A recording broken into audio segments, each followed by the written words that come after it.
Hi, Tom Trento here, WSBR, 7:40 a.m. on the 16th of October, 2014, with a very significant investigative report on the Muslim civil rights organization, CAIR, Council on American Islamic Relations, and primarily its national director, Nihad Awad.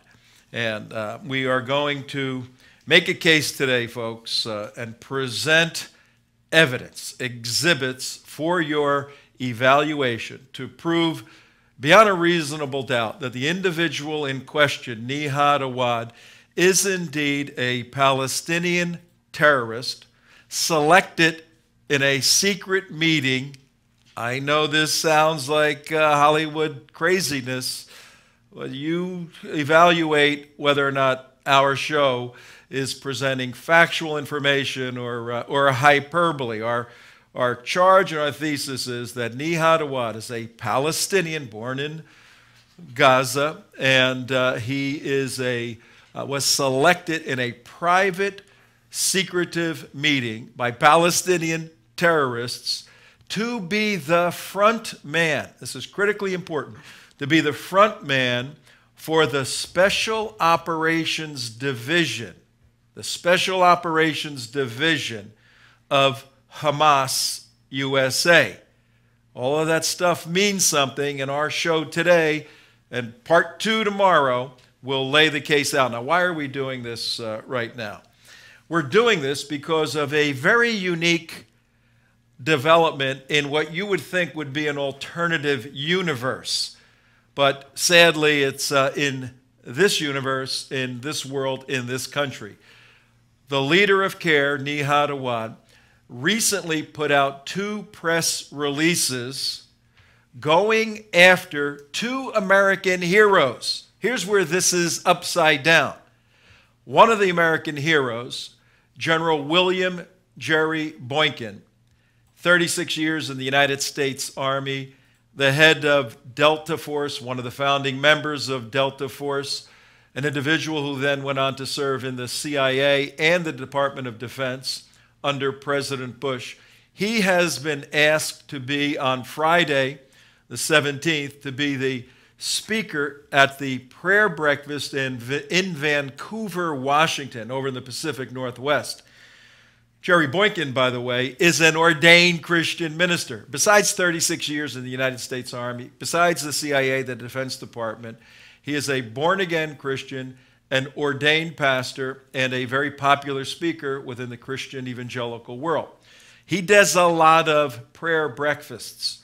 Well, he was invited to Vancouver to be the speaker at that prayer breakfast.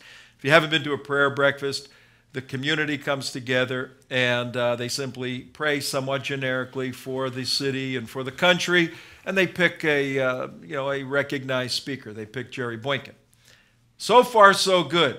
Not according to Nihad Awad and his cronies in the Southwest Division of CAIR.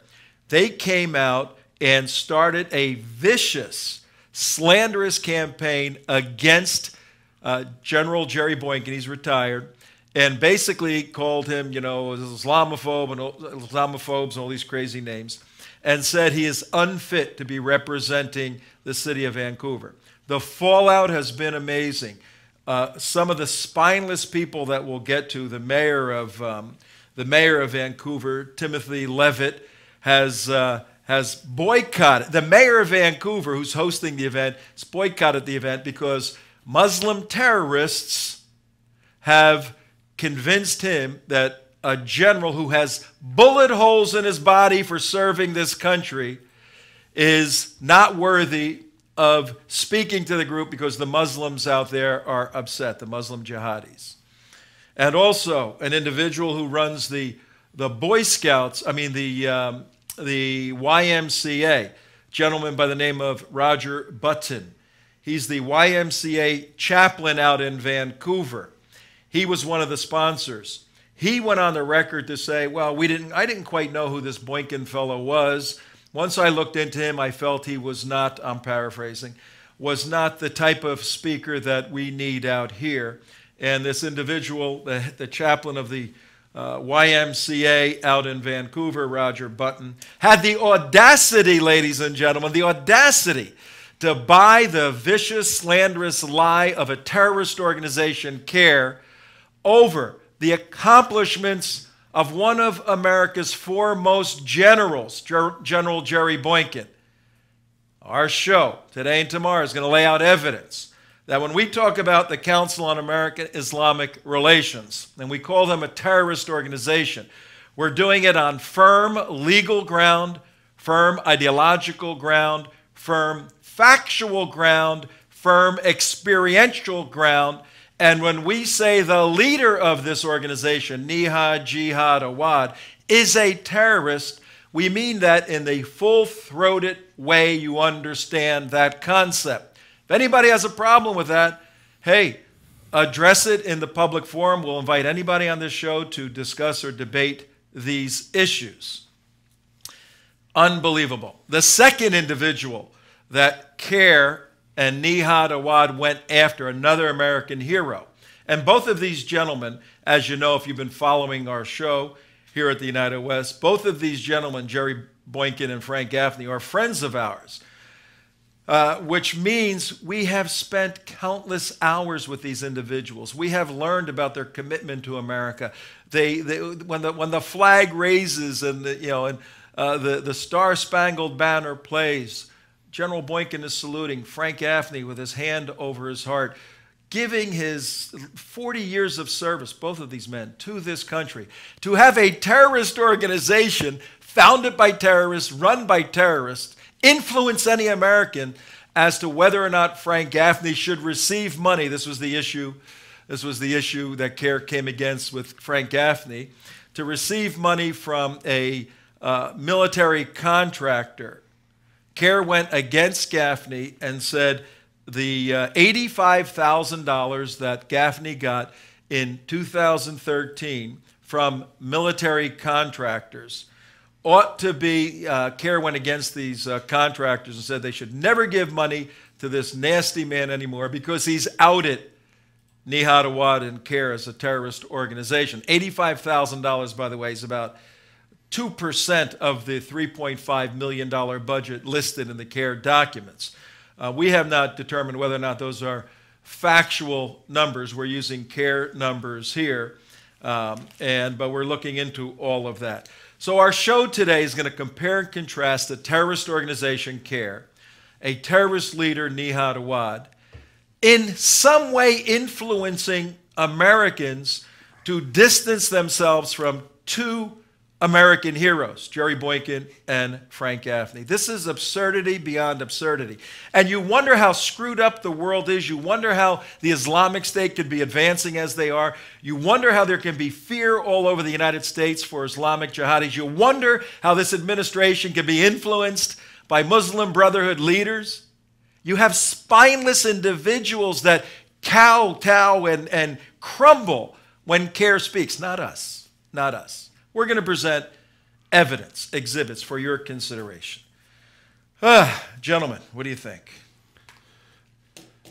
Well stated. It's well stated, and it's, I mean, once you know the information, you're going to be dumbfounded that anyone would listen to these people. I mean, I would take Charles Manson's word over CAIR's right now. They are that bad. They are a mobbed up Muslim mafia organization, like's behind us right behind here. Me, Muslim mafia. They are completely a jihad Muslim terrorist organization founded by terrorists, designed by terrorists, planned by terrorists, organized by terrorists, and I'm not making hyperbole terrorist words. I mean terrorist, especially designated global terrorist. Your thoughts, Damon? I think the audience is going to be in for a little treat today. Yeah. When we are saying that CAIR is a terrorist organization, we're going to go back a couple decades.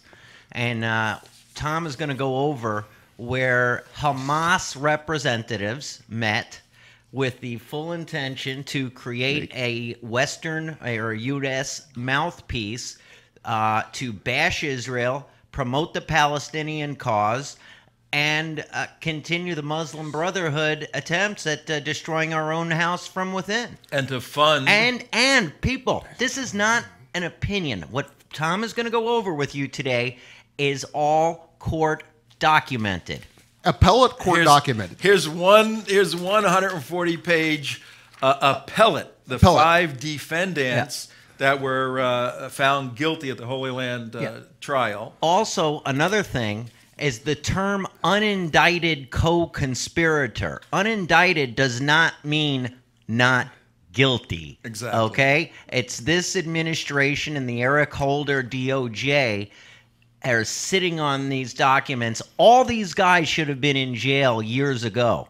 Right. And God help us if the election of 2016 goes well, all these guys will be put in jail. Yeah, and that's a very important point. And we have a very systematic presentation of the exhibits, the evidence for the audience to consider. But we're going to have a little bit of commentary and embellishment and our thoughts on this as we go through, because well, and what you're about to see is only 1%. I mean, there is so much evidence out there. It's like, okay, we're in a completely open berry field, and you take as many berries as you want. Yeah, it really is amazing. We're going to do it over 2 days, but each day will be a complete show presenting the evidence. Tom Trento at about 16 minutes after 4 o'clock. WSBR 740. For those of you just getting in your car, today's an investigative report exposing the Council on American Islamic Relations and their Washington leader. We've dealt with their Florida leader, Hassan Shibli. Hello, Hassan. Hello, Nazar. We'll catch up to you guys shortly, but we're talking about the Capo di Capo, okay, for this organization.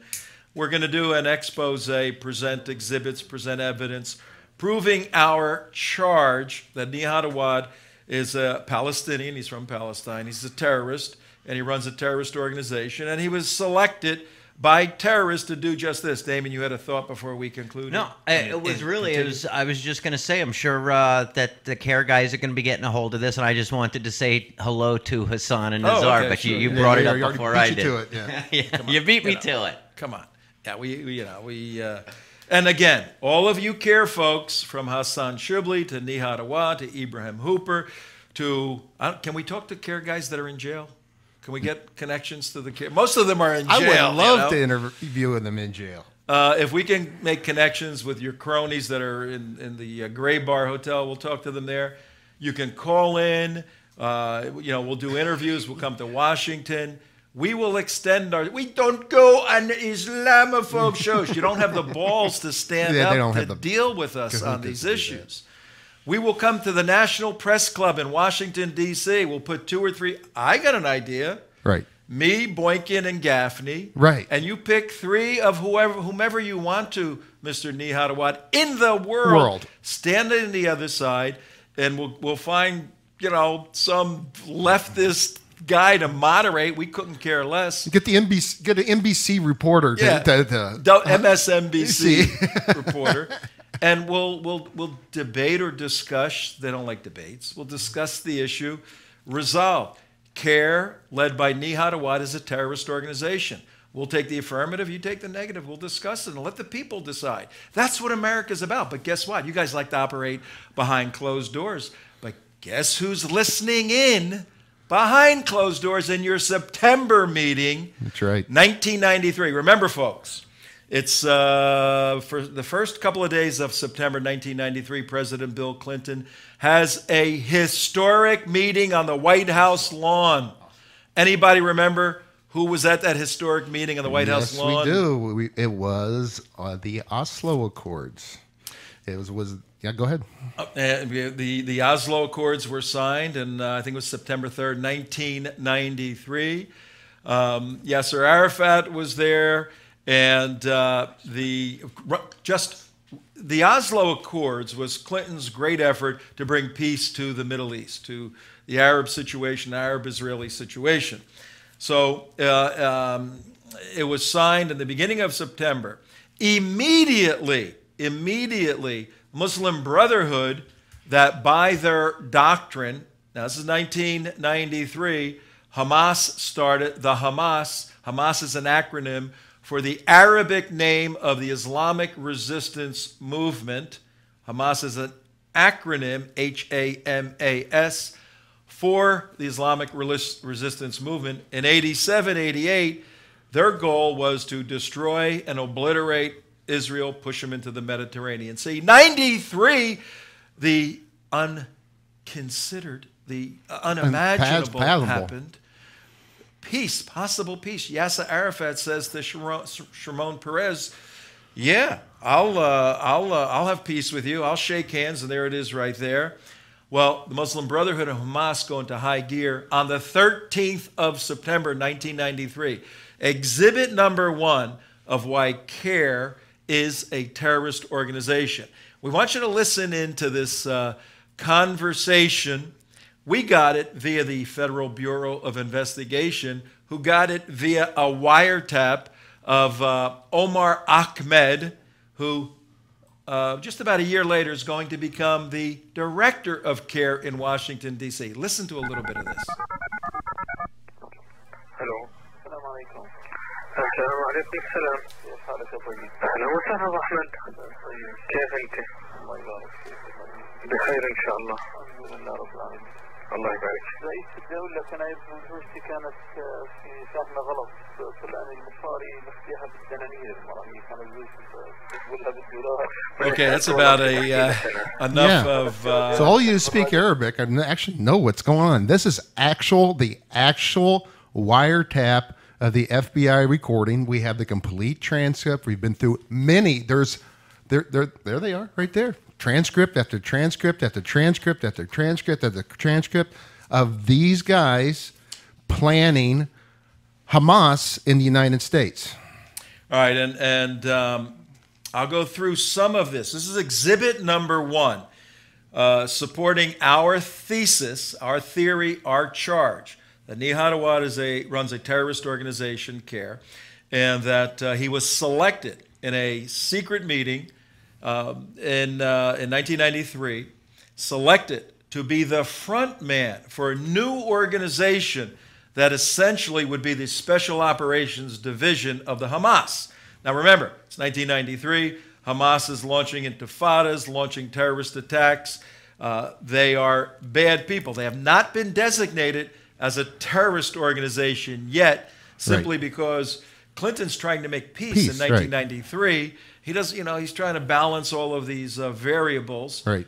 So he says, let's get Oslo, and maybe that will provide the motivation for the Palestinians to shake hands, as Yasser Arafat is doing, with the Jews. And we don't need to designate anybody anything. Yeah, that ought to cure 1,400 years of that ought to cure 1,400 years of Quranic violence. No. Yes, Bill Clinton, that cured 1,400 years of Quranic violence. Now, understanding that they just wrote in the Hamas charter, Israel will exist and continue to exist until Islam will obliterate 1988. it. Right. So we're 5 years later, and the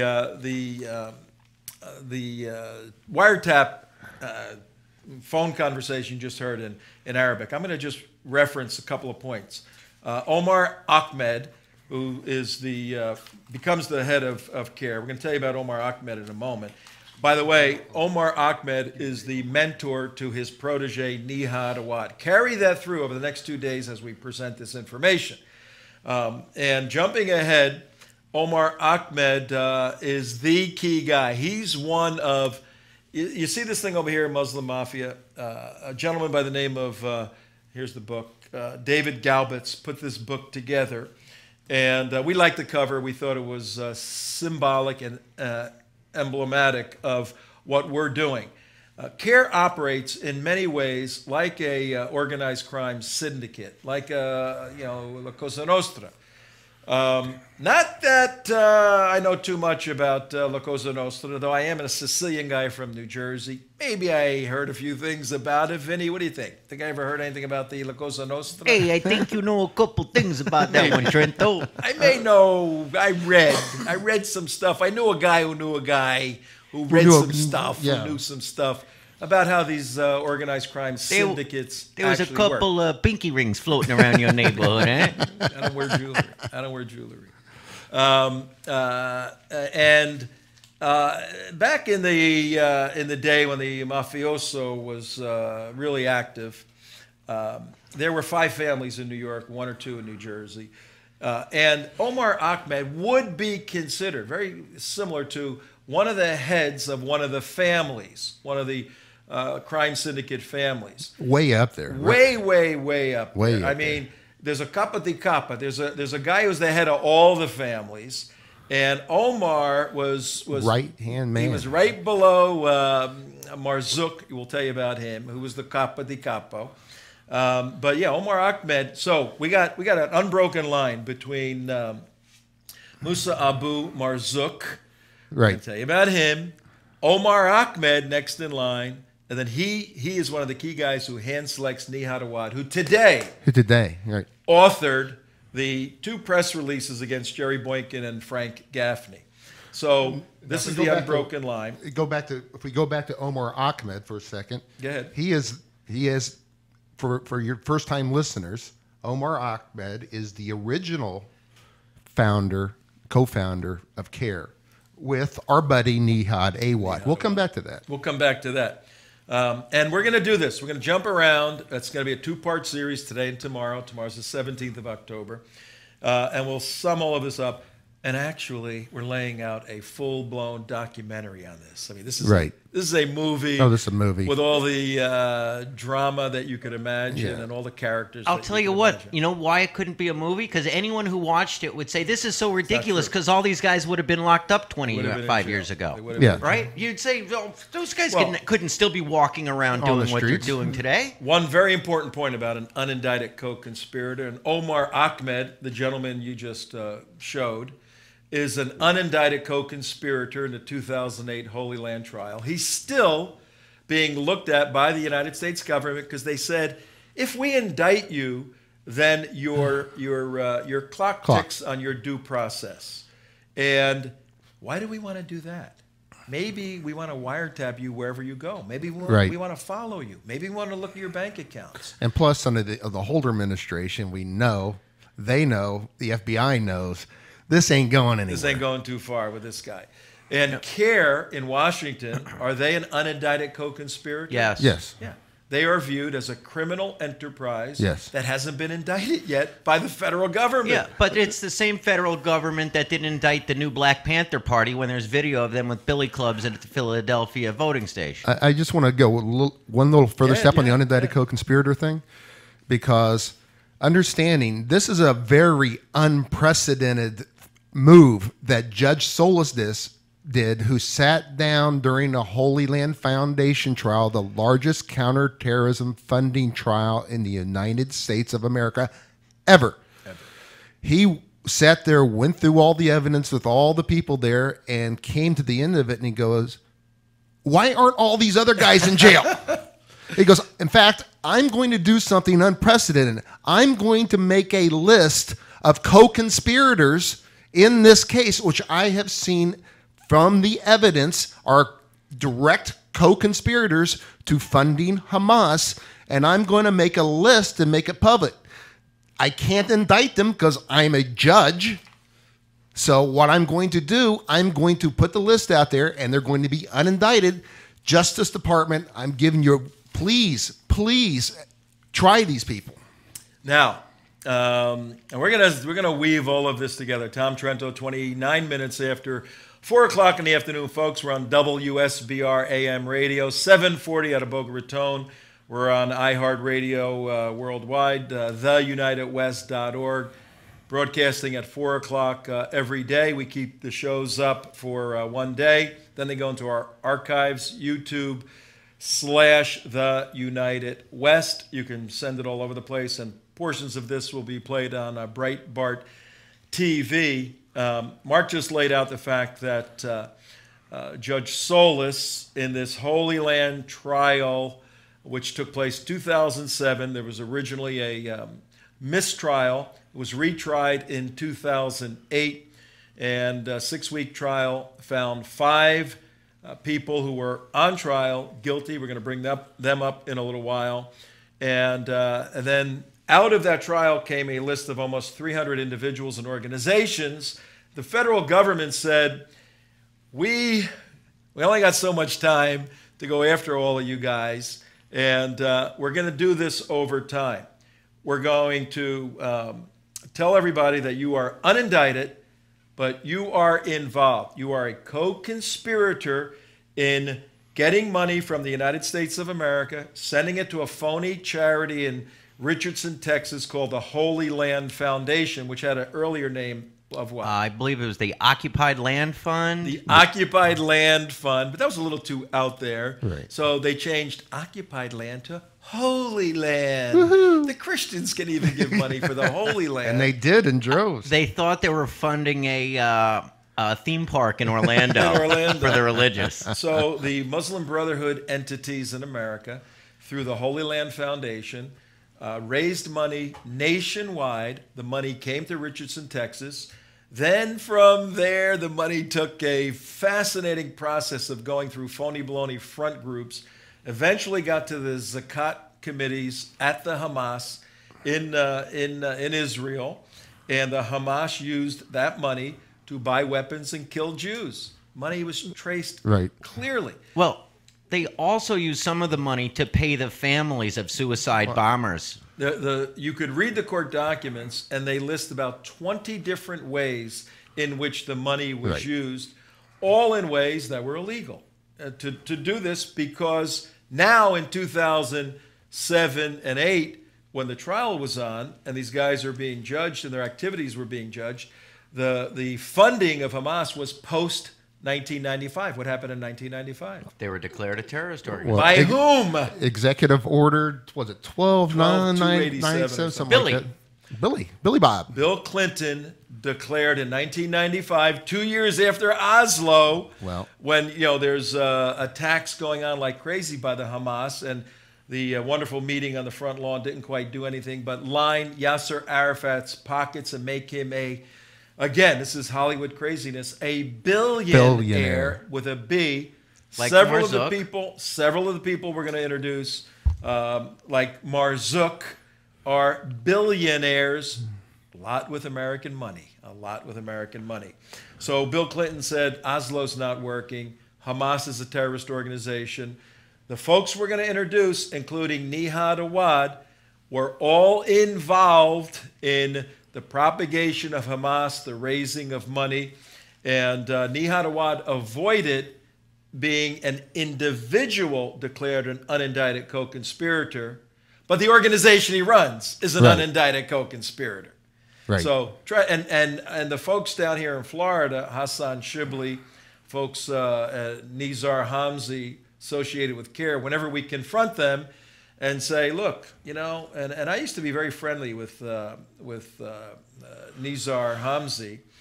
I like the guy. I still like him in many respects. But once he went over to CAIR, he took a job with CAIR. He had another regular job. Well, I said, Nizar, you just went to work for a terrorist organization. No, we didn't, Tom. No, you're an unindicted co-conspirator in funding where money is killing Jews. He goes, that's not us. We're in Florida. That's national. That's national. He didn't even defend the fact that that's what's going on. Right. He said, that's national. We don't have anything to do with national. Other than you're a part of their organization and they just declared you for 2003 the best little Muslim CAIR group in America. 2013. Well, let's get into some of the evidence, Tom. Because I got one other piece I want to throw out. All right. In the appeal. Oh, that's right. 2008, 5 guys found guilty. They appeal. In the appeal, and this is just part of the appellate case, 140 something, more than that. Yeah, 170 something. Yeah. The judges, the 3 judges, Judge King, Judge Garza, and Judge Grave, say that although this case is related to terrorism, it does not involve charges of specific terrorist acts. I'm reading from the court documents that were entered into evidence in a federal trial sufficient for us to base our legal theory on in our investigative report, substantiating that CAIR is indeed a terrorist organization. And when they put out press releases to censor the thought process or words or activity or behavior of American heroes like General Jerry Boykin and Center for Security Policy Frank Gaffney, Every American ought to laugh at those press releases, and no American should ever do what Timothy Levitt, the mayor of Vancouver, Washington, did. Boycotted Jerry Boykin's prayer breakfast. Oh, you're a real brave mayor, Timothy Levitt. You're a brave guy. Boykin took bullets for you and your family in his 36 years of military work, and you listen to damn terrorists like Nihad Awad saying Boykin's a nasty man.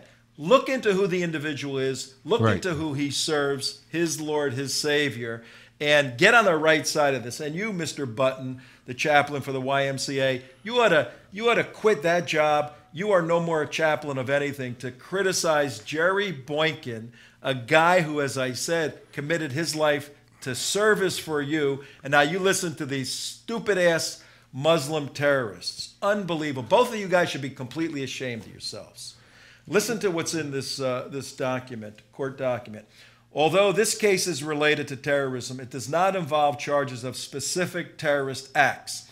Instead, very important, folks, instead it focuses on the defendant's financial support for terrorism. That we know because the Holy Land trial focused on terrorism funding, which is illegal. But then there's this caveat that some people have missed and upon which we are basing part of our claim that Nihad Awad and CAIR are a terrorist organization.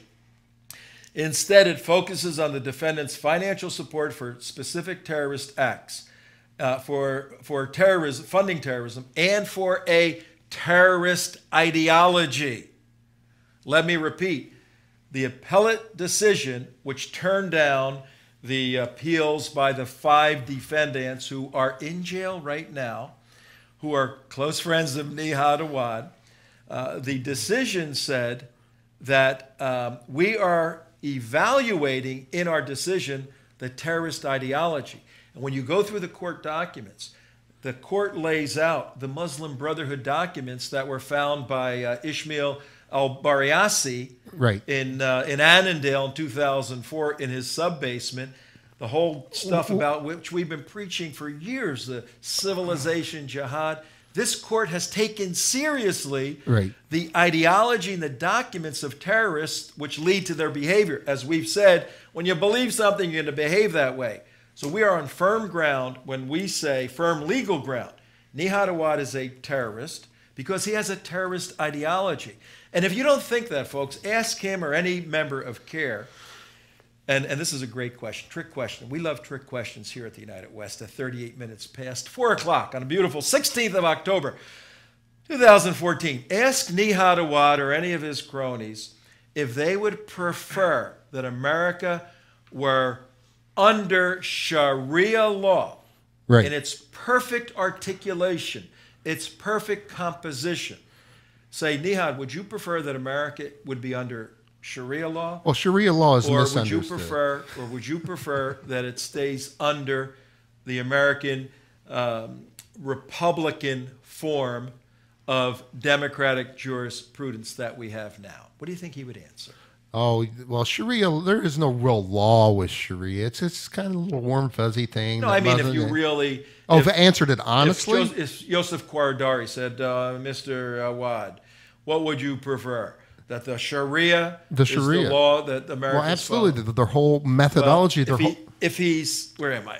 There. If he talks out of this side of his mouth, he's going to say, no, I love American law. If he talks out of this Arabic side of his mouth, of course he's going to say. First the Sharia, then the Sharia, and finally the Sharia. No, what he would say, his answer in front of a Western audience would be that Sharia law and the U.S. Constitution are completely compatible. Compatible, right. Okay, and that's so there's no, there's such a minority, it would never come to that. He would never answer no, that he would not prefer but that's Sharia. An answer, but he's going to tap dance around it. But so he's just going to say it's compatible. If you go to Ayman al-Zawahiri, Joseph Kwaradari, Kutub, any of the scholars at Al-Azhar, if you ask these people, would you prefer that the world be under Sharia? Their answer is, of course. That's the idea of a caliphate. So, but Nihad Awad, in his position, don't forget, Nihad Awad is the head of the Special Operations Division. What do we mean when we say the Special Operations Division of Hamas USA?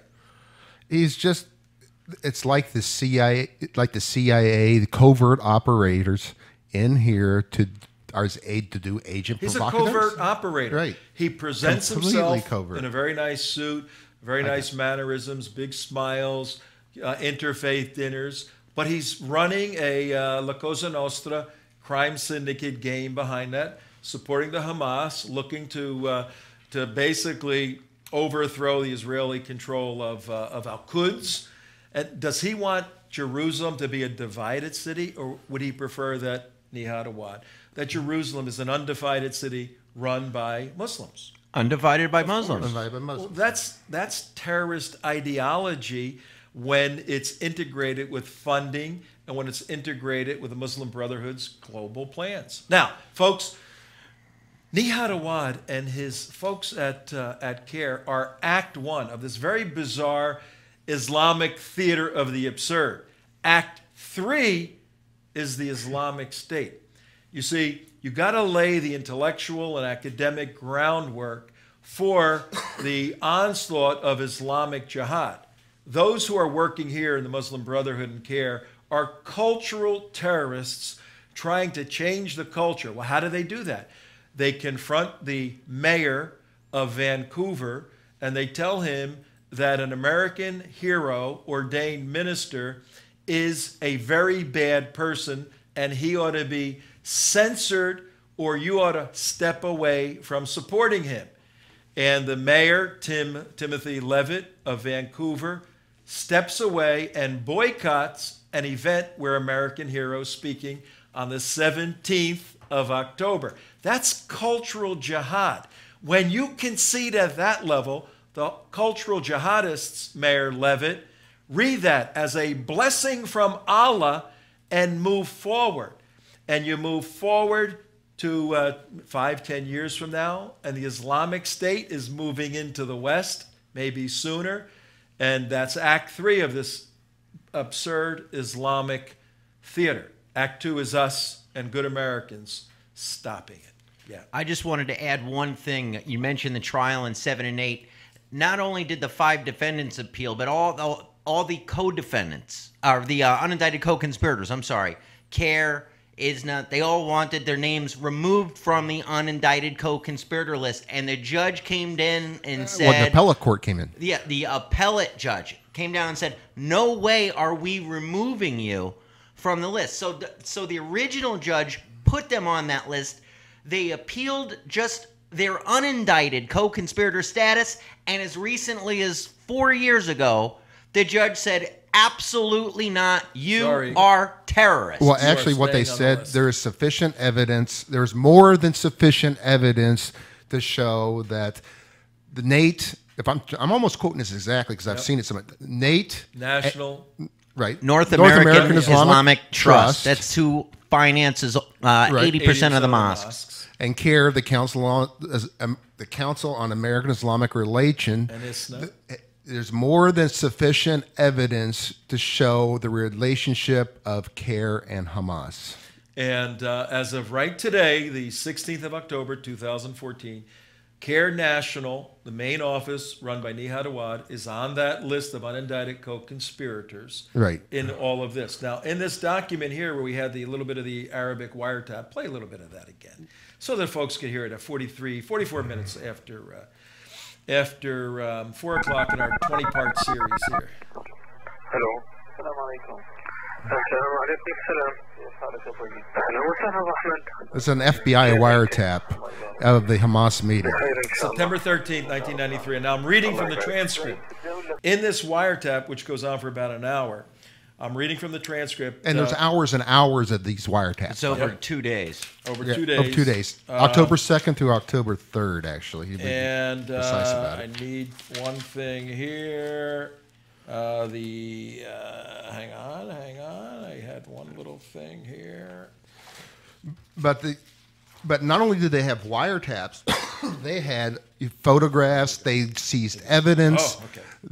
They had all the evidence from the Muslim Brotherhood documents seized by El Barassi. I never can pronounce his name right. They use all kinds of different names. Yeah, all they do is change a letter here and a letter there, which is very easy. And they have 20 bank accounts, and it's just very difficult to track everything down. In this conversation, there's three participants. There's Abdel Halim Al Ashkar. We'll call him Ashkar because that's what they call him, Ashkar.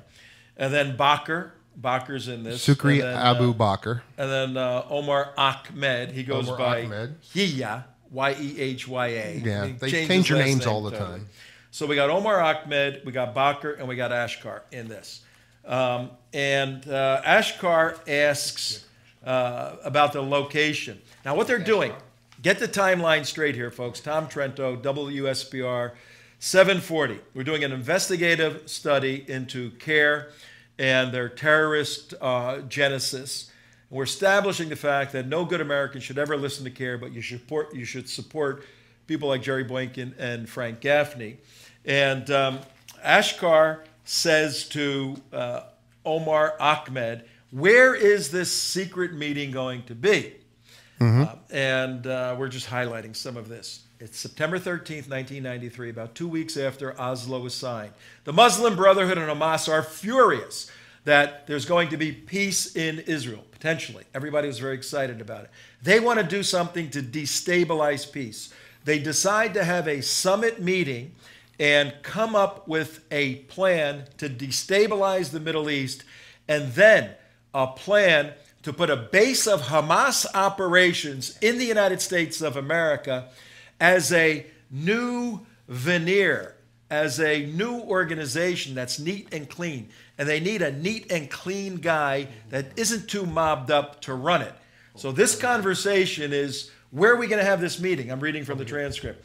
Okay, my brother, what is the location? I have no idea up till now, says Ashkar. Now, here's Ashkar, by the way, who actually...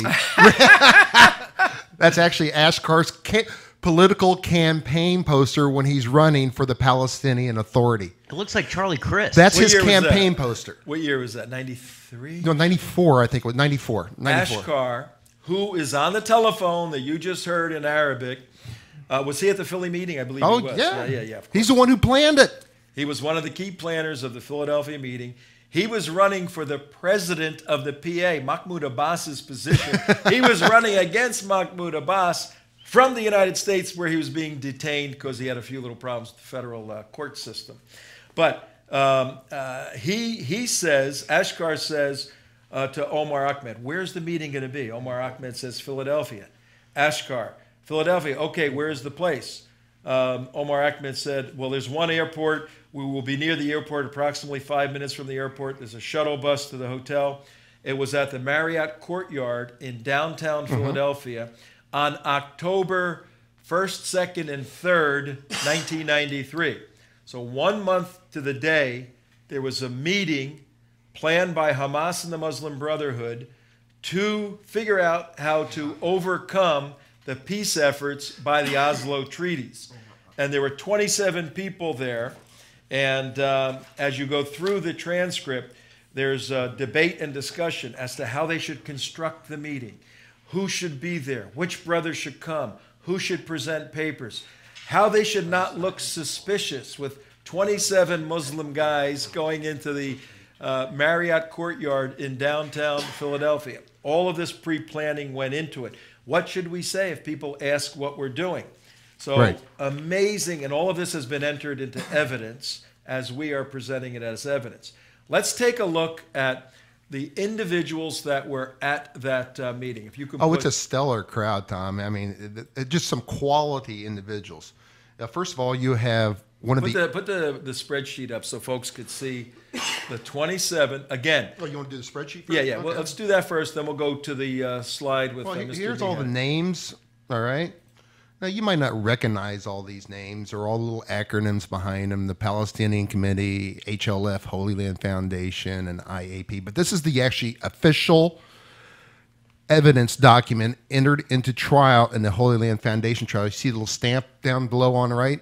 Well, what we've done, we've taken these names, found all these guys, cross-referenced them, did all the legwork along with us and Steve Emerson and a whole bunch of other people, And we showed out of the 27 people here who they are, what they are, and actually we have all the pictures of them, Tom, if you want to see that. All right, let's go to Nihad Awad, because he is the primary focus of our investigative report today, because he generated the 2 press releases trying to censor Frank Gaffney. And by that I mean Frank Gaffney got $85,000, according to CAIR's report, from some military contractors. And from what we understand, Gaffney holds these big gala dinners, and it was a celebration of the military, and some of these military contractors bought tables, $5,000, $10,000 for a table, at this event.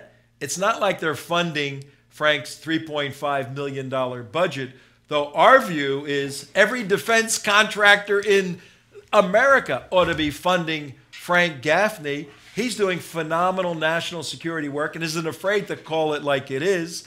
CAIR goes after the military contractors and say, oh, no, you can't deal with Frank Gaffney. He's an Islamophobe. What the hell is this Islamophobe, folks? It's an empty saying that means nothing.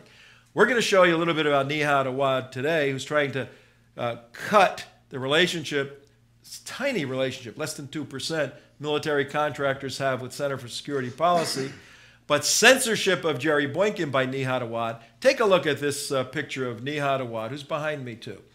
That's him holding up this book, Muslim Mafia by Dave Galbitz. It's nice of him to self-publish his own book. Is that an autobiography? It's autobiography. That's Nihad Awad with an autobiography. We are the Muslim Mafia. That is very ironic. It looks like he's endorsing it. He's a co-founder of CAIR, and he was the Islamic Association for Palestine. He was the head of public relations for the IAP. Well, we got slides. We got that. Yeah. Now, he went to the Philadelphia meeting.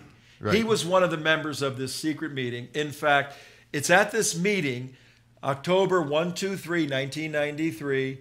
Courtyard Marriott, Philadelphia, secret meeting to select a front man to run the Special Operations Division, the Espionage Division, the Influence Operation Division of the Hamas. Now, can you use the name Hamas if you're going to run a influence operation? No. No. So you got to come up with some sort of phony baloney name. All right. He's at the meeting. Because they did that with the IAP. Who else was at this meeting, Mark? We just have just some really wonderful people. We have Musa Abu Marzook.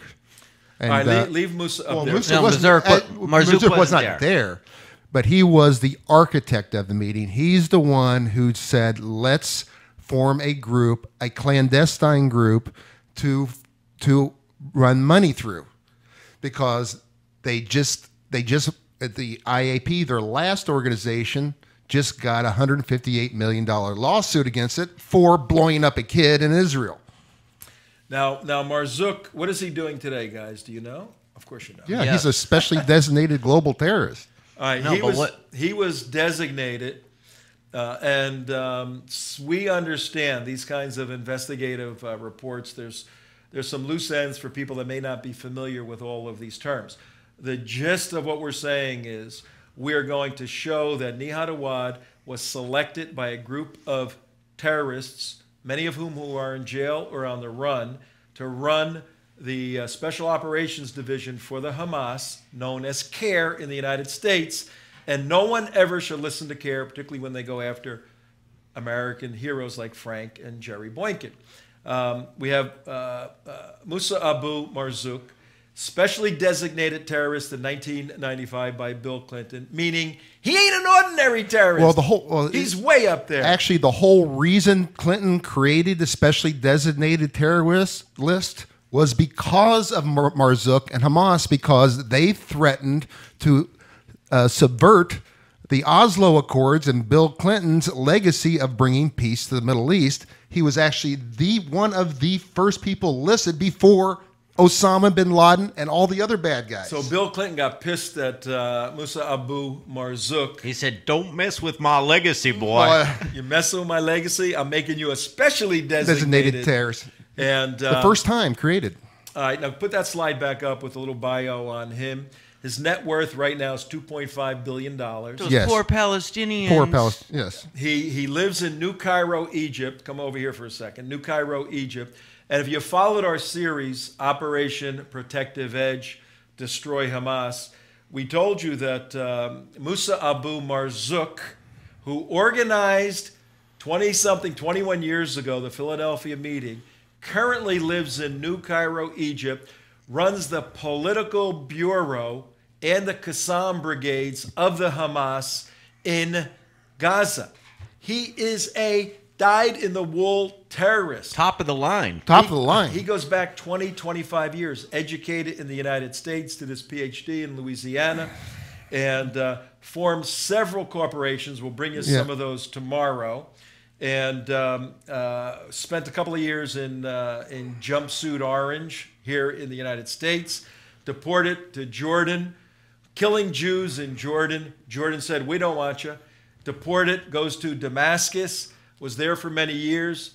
Damascus has a civil war. He goes, this ain't too cool. Then he goes to Egypt, and he's protected by the Muslim Brotherhood in New Cairo, Egypt. He's running the Hamas today with Khalid Mashal, who's running it out of Qatar. He is actually one of the primary, he's actually one of the primary founders of Hamas. He is the bad guy of bad guys. And he actually planned 10 terrorist attacks, killing 47 people and wounding 148. That's by 1995. Including an American citizen in Israel. In Israel. And that's where the $156 million. Yep. The same caliber as Osama bin Laden, Abu Bakr, al-Baghdadi, Ayman al-Zawahiri, all of them. All of them, the same level. And there was another point about Marzook. Oh, here's the question to you guys. Here's the question to the audience. Here's the question to Mayor Timothy Levitt and Robert Button of the YMCA in Vancouver. Two despicable Americans for doing what they've done. Do you think Nihad Awad, the guy that wrote the press release that you bowed to and tried to either stop Jerry Boykin or to distance yourself from him, do you think Nihad Awad could have become the head, one of the key people in CAIR, if Musa Abu Marzook changes his name around? If Marzook, the head of Hamas today, one of the key guys, do you think Nihad Awad could have become one of the leaders of CAIR in 1994 if Marzook didn't want him in that position? Right. Exactly. Do you think if Marzook said, I don't want Nihad Awad? Right. No. Marzook put his seal of approval on Nihad Awad, and who else did? Let's put a couple of other people on before we have to close. And if it was just that guy, Mr. Mayor, if it was just that guy and that's all the evidence we had, that's enough. That's enough. That's enough right there. That's enough for an elected official in an American city not to side with Muslim jihadis. Now, we're making a very important point here. And if you know our work, we've made it, though the CAIR and all of that industry is not going to tell you that. I'm an evangelical Christian. We have a Unitarian here. We have a Jewish person in here. We believe that a human being is a human being. If you are born as a Muslim, you deserve respect. You're free to believe any religion you want, particularly in the United States of America. We do not hate Muslims at all. What we hate is the ideology of Islam because we understand it, particularly the jihadist component, which you can't bifurcate or separate. There's no separation of mosque and state. And if an individual chooses to implement his behavior consistent with the ideology that the court has said is terrorists, and whether it's on a cultural level or a kinetic level like the Islamic State, that's what we stand against. We don't hate Muslims. We hate CAIR putting out press releases that influence Americans like Timothy Levitt, the mayor of Vancouver, and Robert Button, the head chaplain of the YMCA.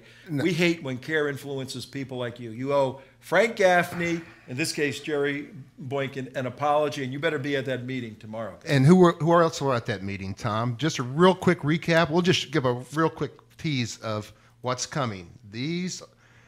Ghassa Alashi, 65 years in jail. At the meeting. A fugitive Hamas was there. Barassi on the run. Omar Ahmed, unindicted co-conspirator. Who is that? Abdul Quaiter. The brother of. He's doing 20 years. That's Khalid Mashal's half-brother. Khalid Mashal's brother. Sukri Abu Baker, serving 65 years. These are all people who are at this meeting. These are just a short list. And Ashkar. All of these people. Including all these, 27 others. Go back to those other ones. 1, 2, 3, 4, 5, 6 of these folks were at that meeting with 27 people that hand-selected Nihad Awad to be the head of Hamas's Special Operations. Right. 4 of these people that we're going to show you are in jail right now for being terrorists. Funding Hamas. Do you think Nihad Awad is innocent in his understanding of his brothers and the ideology? If you think so, stay tuned tomorrow. I'm going to show you some more. Take it easy.